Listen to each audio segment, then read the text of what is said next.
Natatawa na naman ako. Naghahamon na naman si Baste.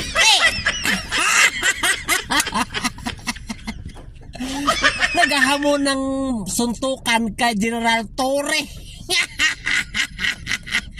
Natandaan nyo dati na ilan na bang mga Duterte hinahamon?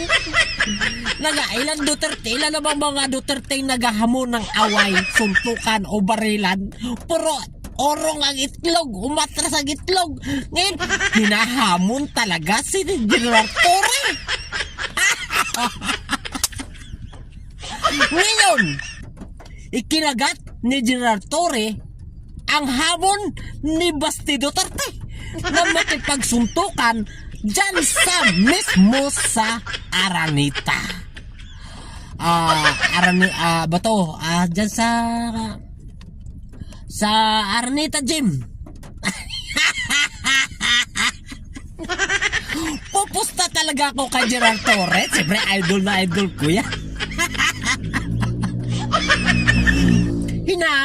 Hinahamon ni si General Torre sa pagpatuloy daw sa pag-ano sa kanilang pamilya. Ikinagat charity, hinahamon siya sa sa linggo ng alas 9. Tingnan natin kung aatas ba ang itlog ni Baste Duterte. Lahat naman kasi paghahamon nila, pag once na talagang wala mo naman silang hamon na hindi kinakagat ng hinahamon nila eh. Lagi naman silang umuorong ang itlog, puro hamon lang sila, wala namang patunay. Pero malaki ito. Ngayong linggo makakatikim ng bukol ito si Baste nito, kahambugan nito.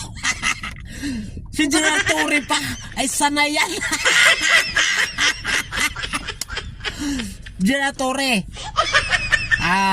wag ka magsuot ng wag ka magsuot ng grab. Bawat suntok no, paksik talaga ng balat ni Baste. Patay ka ngayon, Baste, kahambugan ninyo mga Duterte. Dito nagtatapos ang inyong mga kayabangan kay Torre. Maganda ito guys. Kaya guys, huwag natin palalampasin ito.